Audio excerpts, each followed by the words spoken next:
live on BBC Radio Gloucestershire. Does that mean don't swear? After a breathless afternoon. Mark, what a fantastic comeback by your team. I thought it was no more than we deserved. I was really pleased with the first half performance. You know, I thought desperately hard yesterday about changing it to how we played, because I hadn't watched against Wickham, saw the DVD, and Elliot Richards in that hole against and my three centre halves. That was a big dilemma. We talked about it, and me and Sean decided that we'd leave it as it is. So I got to take responsibility for the first goal. Then we battered them. Then once we changed, we battered and created chance after chance, just weren't going in. The keepers made a few good saves. We didn't quite get on the end of a final ball.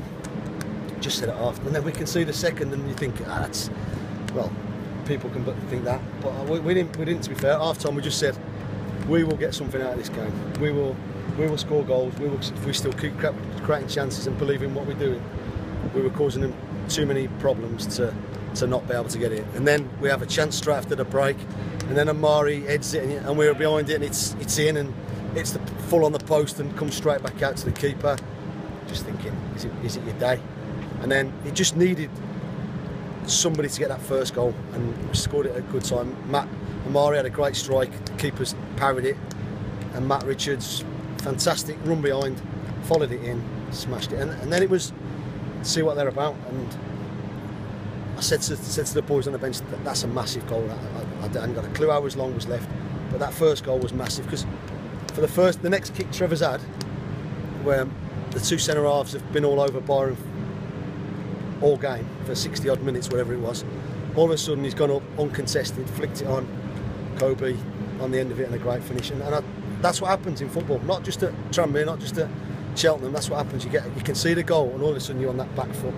And there was only ever going to be one winner after that. We scored a couple of great goals, and I thought it was one of my best moments since I've been here. To be honest, I thought we were excellent today. Just disappointed we conceded a couple of goals, but like I said, I always felt we were going to get something out of the game. One of your best moments, you feel that's I thought that was out. To come back from two down at half time, and then have the disappointment of hitting the post and a couple of chances saved by the keeper. The way that the lads worked, I thought there were some performances there that was superb. So I think it was a couple of players, and they've done well this season. A couple of players' best performances in the Championship. I thought Craig Brown. I thought we'd signed Roberto Carlos at one stage. I thought he was that good. I thought Jason Taylor was unbelievable in there. He's breaking things up. I've never seen him pass the ball so well. He was outstanding. But there was lots of good performances along that. And you know, Trevor made a save at, I think it was at 2-0, you know, when they broke on us.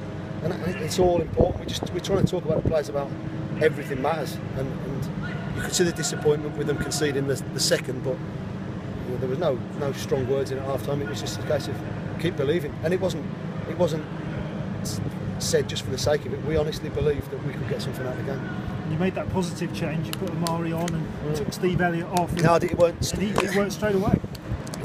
A masterstroke, absolute masterstroke. Stevie was ill, but you know what? I didn't even know about it. Which, you know, he just said to me there, "Gaffer, sorry, I should have." He'd been ill last night. He didn't say anything to me. So you know, even at 35, you can still learn something out of the game. But listen, I thought he was great, Stevie, but he just felt really weak, and he was sick at half time. It was just a case of who we put on. I wanted to keep. I was going to go with Kobe straight away, but we wanted to keep Kobe for the last half an hour when they were a little bit more tired, and I just thought I wanted off Amari, I wanted a Bristol City first half performance where he started deeper and just came onto things, broke things. He was outstanding for 40. But the only thing is, he was only outstanding for 43 minutes. You know, that's the step up from Redditch to Cheltenham, and it was his league debut. He was really good in what we did. Like, you know, Jordan Winter only joined us yesterday, trained with us for an hour yesterday, and notched the winner. I know it's bad. I thought he looked a little bit of a class act out there in the second half, and a real good team performance. He grew into the game, didn't he, Jordan? Yeah, I thought he competed well first half, but you know, when we only have him for an hour on a Friday, you know, and that's our fault because we'd worked the week differently. I think he showed what he's about second half. I thought he was outstanding. Everybody was superb today. Even, like I say, even Stevie in the first half, I thought he was a little bit unlucky to have been in a team 2 down. I mean, talk about a confidence boost. Talk about something to give you belief. Yeah, unbelievable. Absolutely. You know, 2 wins on the road. That's what we needed. You know, we want to have a good season. We really do. And you know, I'm still looking to add to the squad. You know, Jordan's here for a month to start with. You know, hopefully we can talk about. Well, we will talk about. Obviously, take a bit longer. Just when and where. We're still looking to add because I still think we need more. You know, it's great that I look on the bench and I've got Amari and Joe Hanks. I said to you yesterday, Joe needed a breather. 4 games in 10 days, in the intensity that he'd stepped up to. That's what's going to happen with the younger lads. But they're going to get their chances at the right times, and they can turn games for us and be a big part of what we're trying to do. So you still want to. So it's a backup goalkeeper, and you still. And want I need another forward. Yeah, of course I do. Yeah, although Kobe's really pushing to start. I thought Terry worked tirelessly and was a real threat. Just didn't quite get finishes off a couple of times in the first half. But his work rate's phenomenal, and that can't go unnoticed in what we do. We're asking them to work the socks off, and no one's doing that more than Terry. And you still want another forward? I'm still after another. Yeah. And Neil Sinclair was one name that was mentioned. Turn me down, so I'm presuming he won't be coming, but turned me down yesterday, so that's fine. That's his decision. Is that the sort of player? Yeah, I mean he would have fitted what we were after. He'd been a little bit expensive than we'd ideally like to play, but he scored 20 goals in the Championship. You know, I'd have took him all day long, but listen, that's life. Get on with it, and we move on to trying to bring something else in. And then in this 3 weeks, so you want to get it all sorted out by Hartlepool next week? Ideally, yeah. But like I say, we've got, you know, we jumped on the Emile one when it came available, when they'd sort of broadcasted he's circulated his name that he was available for loan or transfer. Yeah, good. But that's what happens. You know, we've got 3 or 4 names that we're doing our homework on and seeing if they're available, when they're available, and how much it would cost us and what the deal is and stuff. Emile one would have been, the Sinclair one would have been decent for us. We feel he's the type that we would have liked. He's, you know, goal scorer. But listen, that's life. You get disappointments like we had first half today, but turned it around. Thank you, Mark. Fantastic win today. Cheers, man. When you were going through the players who were outstanding today, the first 2 you mentioned, Graham Barrett, Jason Taylor, they're probably the 2 that had the most convincing of the fans to do this season. You know, and the manager. Both, yeah, and well, if you say that, yeah, yourself. But they certainly started this season going about it the right way, haven't they? And changing people's minds about them. We might have doubted them in the summer.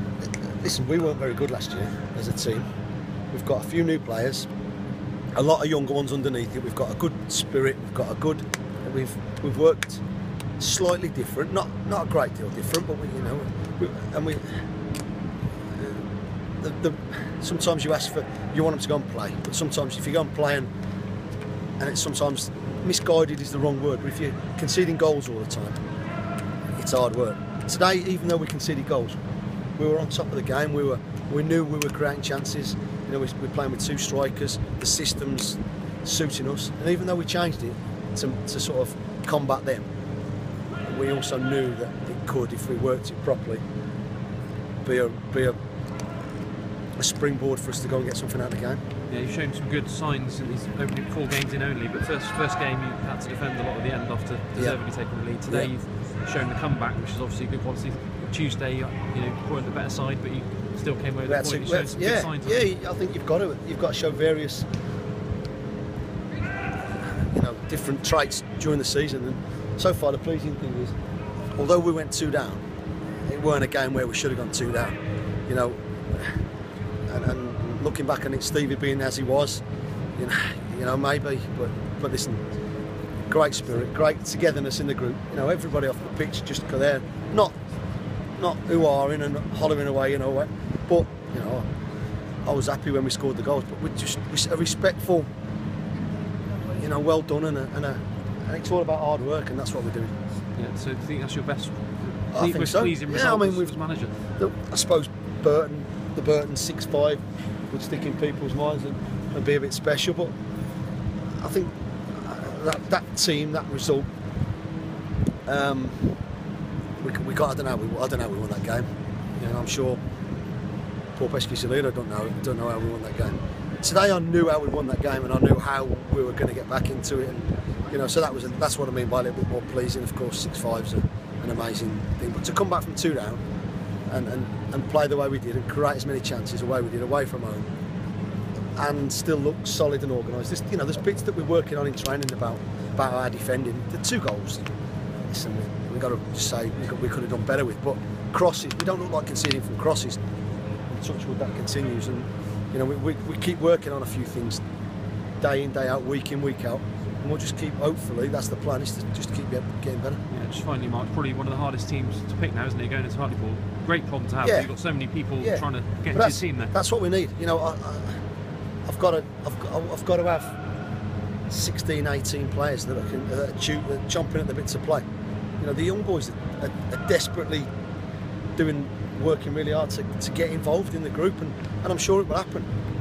But we want as many as we can that are fighting and saying, I'm here to be picked, I deserve to be picked, and that's what happened. But also, it's just, you know, squad game where, you know, Anksy didn't deserve to be dropped today, and he wasn't dropped. He was left out for some, just wanted some freshness to give him a breather. You know, it'll be somebody else's turn next week or the week after, and that's what being a manager and being on the staff is about, trying to get those decisions right and timed right as well. Yeah. Cheers, Mark. Cheers.